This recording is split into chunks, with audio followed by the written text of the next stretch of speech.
സാധു എന്നെ കൈവിടാതെ നാഥനെന്നും നടത്തിയിടുന്നു. സാധു എന്നെ കൈവിടാതെ നാഥനെന്നും നടത്തിയിടുന്നു. ദൈവസഹായവും മനുഷ്യ സഹായവും തമ്മിൽ വളരെയേറെ വ്യത്യാസമുണ്ട്. ആ വ്യത്യാസം 91-ാം സങ്കീർത്തനം 15-ാം വാക്യത്തിൽ നാം കാണുകയാണ്. അവിടെ എഴുതിയിരിക്കുന്നത് ഇങ്ങനെയാണ്: കഷ്ടകാലത്ത് ഞാൻ അവനോട് കൂടെയിരിക്കും. ദൈവസഹായം എന്ന് പറയുന്നത് കഷ്ടകാലത്തും നമുക്ക് ലഭിക്കുന്നതായ സഹായമാണ്. എന്നാൽ മനുഷ്യ സഹായം അങ്ങനെയല്ല. സുഖത്തിലുണ്ടാം സഖിമാരനേകം, ദുഃഖം വരുമ്പോൾ പുനരാരുമില്ല എന്നാണ് കവിവാക്യം തന്നെ പറയുന്നത്. സുഖകാലത്ത് നമുക്കൊരുപാട് കൂട്ടുകാരുണ്ടാവാം, നമ്മെ സഹായിക്കാൻ ഇഷ്ടം പോലെ ആളുകളുണ്ടാവാം. നിന്റെ കയ്യിൽ പണമുണ്ടെന്നറിഞ്ഞു കഴിഞ്ഞാൽ നിനക്ക് വലിയ വലിയ കൂട്ടുകാരുണ്ടാവും. നിന്റെ വീട്ടിലേക്ക് സ്ഥിരമായി സന്ദർശിക്കാൻ വരുന്ന വലിയ വലിയ ആളുകളുണ്ടാവാം. അങ്ങനെ ഒത്തിരി ഒത്തിരി സഹായങ്ങൾ, ഒത്തിരി ഒത്തിരി കൂട്ടുകാർ ഒക്കെ നിനക്ക് ലഭിച്ചെന്നിരിക്കാം. പക്ഷേ നിന്റെ കഷ്ടകാലം വരുന്നതായ സമയത്ത് എല്ലാ കൂട്ടുകാരും നിന്നെ വിട്ടകന്നു പോകും. നിന്റെ വീട്ടിലേക്ക് അധികം ആളുകൾ വരാതെയാവും. നിന്നെ നോക്കാനോ നിന്നെ അന്വേഷിക്കുവാനോ ആരും കടന്നു വരണമെന്നില്ല. ഇതാണ് ലോക തത്വം. നമ്മുടെ ചുറ്റുപാടുകളിൽ നാം കണ്ടുകൊണ്ടിരിക്കുന്ന സാധാരണയായി സംഭവിക്കുന്ന കാര്യം ഇതുതന്നെയാണ്. കഷ്ടകാലത്ത് നമ്മുടെ അരികിലേക്ക് വരുവാനോ നമ്മെ അന്വേഷിക്കുവാനോ ആരും കാണണമെന്നില്ല. അവിടെ നാം ഒറ്റപ്പെട്ടു പോകുന്നു. സഹായം ലഭിക്കാതെ നാം വല്ലാത്ത വിഷമത്തിലാകുന്നു. ഒരുപക്ഷെ നിരാശയിൽ ആണ്ടുപോകാം. ആരും എൻ്റെ അരികിലേക്ക് വരുന്നില്ലല്ലോ എന്നോർത്ത് നാം പരിതപിക്കാം. ഒരുപക്ഷെ നാം രോഗികളാകുമ്പോഴോ ക്ഷീണിതരാകുമ്പോഴോ നമ്മുടെ കരങ്ങൾ ശൂന്യമാകുമ്പോഴോ നാം വല്ലാത്ത പ്രതിസന്ധികളിലൂടെ കടന്നു പോകുമ്പോഴോ ഒരുപക്ഷെ നാം പ്രായമാകുമ്പോഴോ ഒക്കെ നാം ഒറ്റപ്പെടലുകൾ നേരിടേണ്ടി വരാം. ആരും നമ്മെ അന്വേഷിക്കുവാനായി നമ്മുടെ അരികിലേക്ക് വന്നില്ലെന്ന് വരാം. വാസ്തവത്തിൽ ഇതാണ് ലോകത്തിൻ്റെ രീതി. എന്നാൽ ദൈവവചനം പറയുന്നത് എന്താണ്? കഷ്ടകാലത്ത് നിന്നെ കൈവിടാത്ത ഒരുവൻ നിന്നോട് കൂടെയുണ്ട് എന്നുള്ള വലിയ ആശ്വാസമാണ് ദൈവവചനം നമുക്ക് നൽകുന്നത്. മനുഷ്യരൊക്കെ നിന്നെ കൈവിടുമ്പോൾ, ആരും നിന്റെ അരികിലേക്ക് വരാതെയാവുമ്പോൾ, നിന്റെ സങ്കടം കേൾക്കുവാൻ ഒരു മനുഷ്യനും ഇല്ലാതെ വരുമ്പോൾ, നീ ഏകാന്തത അനുഭവിക്കുമ്പോൾ, എല്ലാവരാലും നീ തഴയപ്പെടുമ്പോൾ, എല്ലാ വഴികളും നിന്റെ മുൻപാകെ അടയുമ്പോൾ, നിന്റെ ശക്തിയെല്ലാം ക്ഷയിച്ചു പോകുമ്പോൾ, ഒരുപക്ഷെ ഒറ്റപ്പെട്ട അനുഭവത്തിൽ നീ കഴിയുമ്പോൾ ദൈവവചനം നിന്നോട് പറയുകയാണ്: ഭയപ്പെടേണ്ട, ഞാൻ നിന്നോട് കൂടെയുണ്ട്. ഇതെത്ര വലിയൊരു ആശ്വാസമാണ് പ്രിയമുള്ളവരെ. ആരും സഹായത്തിനില്ലാതെ വരുമ്പോൾ നമ്മുടെ അരികിലേക്ക് അടുത്തു വരുന്ന ഒരുവനുണ്ട് എന്ന് പറയുന്നത് എത്രയോ വലിയ ആശ്വാസമാണ്. ആ ഒരുവൻ ആരാണ്? സർവ്വ അഖിലാണ്ടത്തെയും നിർമ്മിച്ച വലിയവനായ ദൈവം നമ്മുടെ അരികിലേക്ക് വരുന്നു. മനുഷ്യർ സാധാരണയായി നോക്കുന്നത് ആരാണ് ഉന്നതസ്ഥാനീയർ, ആരാണ് സൗഖ്യത്തോടെ ഇരിക്കുന്നത്, ആരാണ് പണമുള്ളവൻ, ആരാണ് സന്തോഷചിത്തൻ, ആരാണ് ഇടപെടുവാൻ കൊള്ളാവുന്നവൻ. ഇങ്ങനെയൊക്കെയാണ് മനുഷ്യർ പരിഗണിക്കുന്നത്. എന്നാൽ ദൈവം നോക്കുന്നത് എന്താണ്?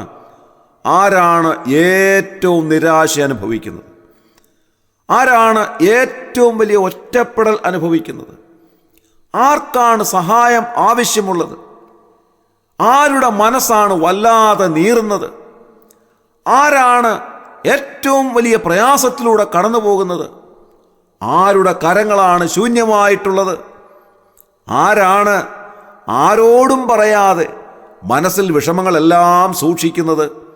അങ്ങനെയുള്ളവരുടെ അരികിലേക്കാണ് കർത്താവ് അടുത്തു വരുന്നത്. നമുക്കറിയാം, ബെഥെസ്ദാ കുളക്കരയിൽ ദീർഘവർഷങ്ങളായി രോഗിയായി കിടന്നൊരു മനുഷ്യൻ കർത്താവിനോട് പരാതി പറയുന്നത് എനിക്ക് ആരുമില്ല എന്നായിരുന്നുവല്ലോ.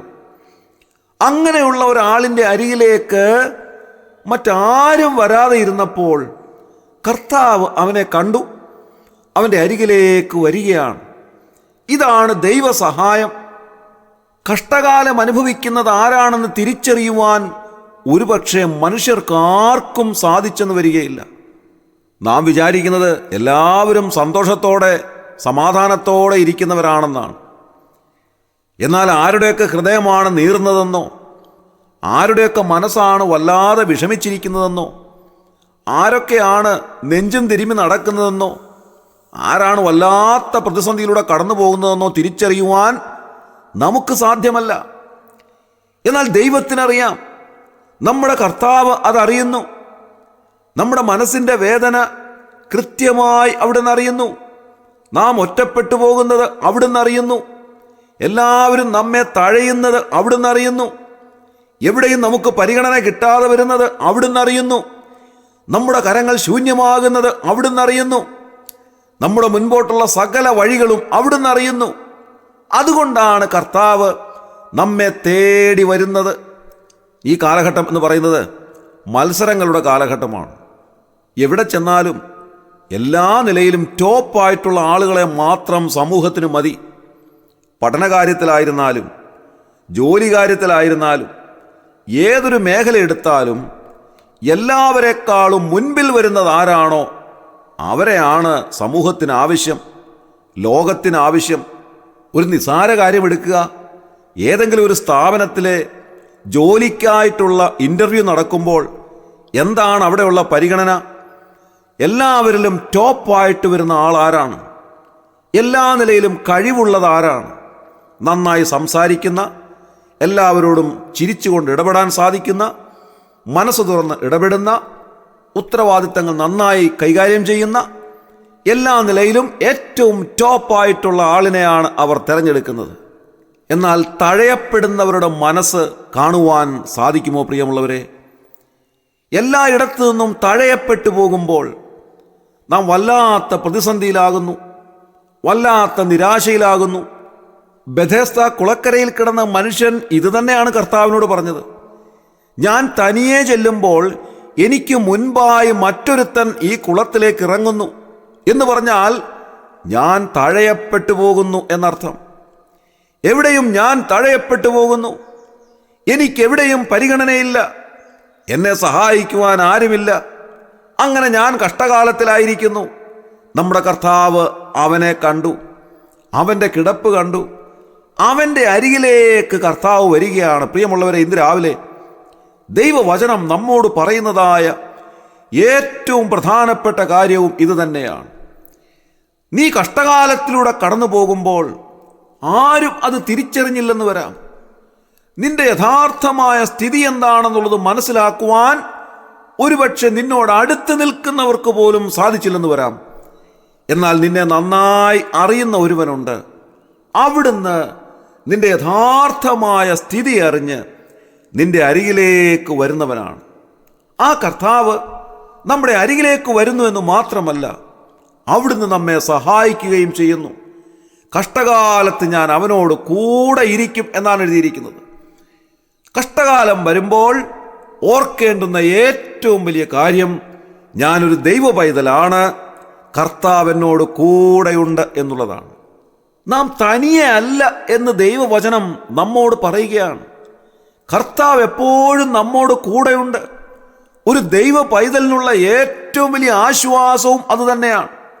കഷ്ടകാലത്ത് എല്ലാവരും നമ്മെ വിട്ടുപോയെന്നിരിക്കാം. നമ്മുടെ സുഖകാലത്തുണ്ടായിരുന്ന ആളുകളെല്ലാം നമ്മെ പിരിഞ്ഞു പോയെന്നിരിക്കാം.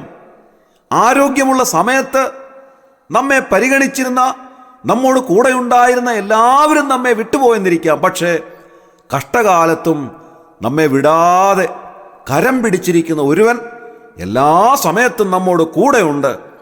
ആ കർത്താവിൻ്റെ സ്വർഗീയമായ സഹായം നമുക്ക് ലഭിക്കുന്നത് കൊണ്ട് ഇന്നത്തെ ദിവസം സന്തോഷത്തോടെ ജീവിക്കുവാൻ കർത്താവ് നമ്മെ സഹായിക്കട്ടെ.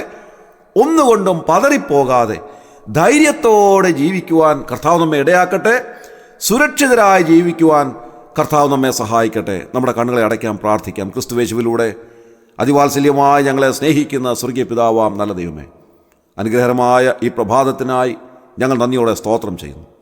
കഷ്ടകാലത്ത് ഞങ്ങളെ പിരിയാതെ ഞങ്ങളോട് കൂടെ ഇരിക്കുന്ന കർത്താവിൻ്റെ സ്വർഗീയമായ സാന്നിധ്യം എപ്പോഴും ഞങ്ങളോട് കൂടെ ഉള്ളതിനായി ഞങ്ങൾ നന്ദിയോടെ സ്തുതിക്കുന്നു.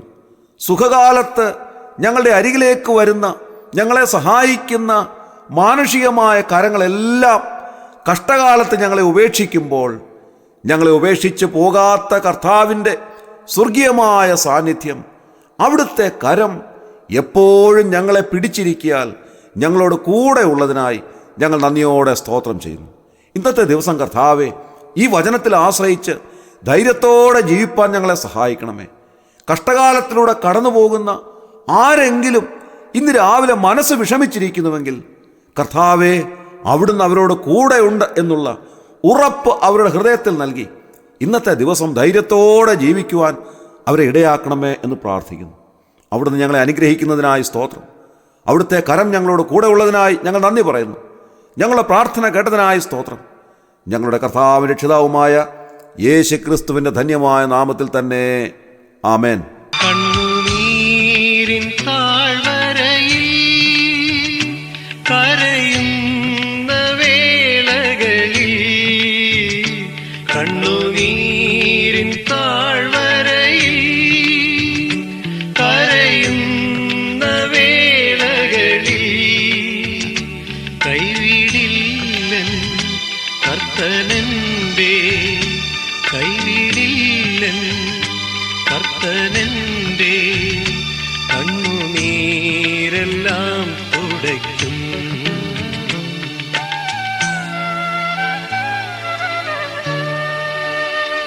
സാധു എന്നെ കൈവിടാതെ നാഥനെന്നും നടത്തിയിടും.